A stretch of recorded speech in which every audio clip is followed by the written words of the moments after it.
Residents on Whidbey Island are discovering their drinking water has toxic levels of chemicals found in firefighting foam used on Navy airstrips.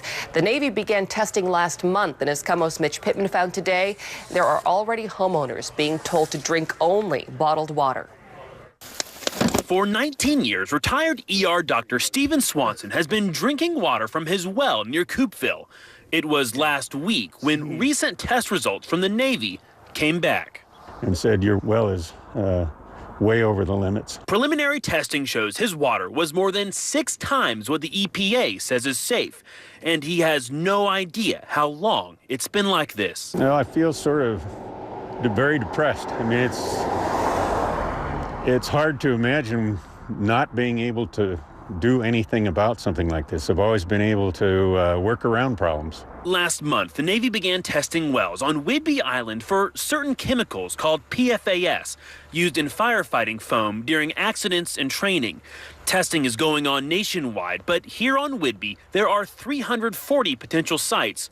So far, 34 results have come back, and 3 sites were above safe levels. A well for the town of Coopville also showed the chemical, but below the safety threshold. So there was certainly a concern. Spokesman Mike Welding says the Navy is supplying bottled water and testing more wells.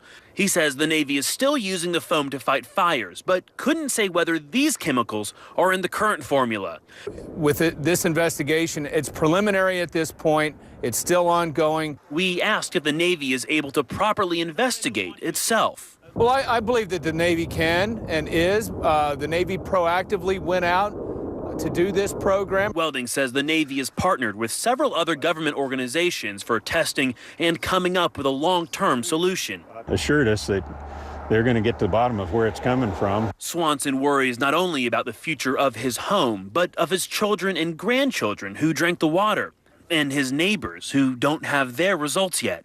These people are drinking stuff that they really should not be drinking. Mitch Pittman, COMO News. Concerned citizens are holding a public meeting in Coopville tonight at 6:30 at the Pacific Rim Institute for Environmental Stewardship. The Navy will be holding another public forum in February when they expect the rest of the results to be in.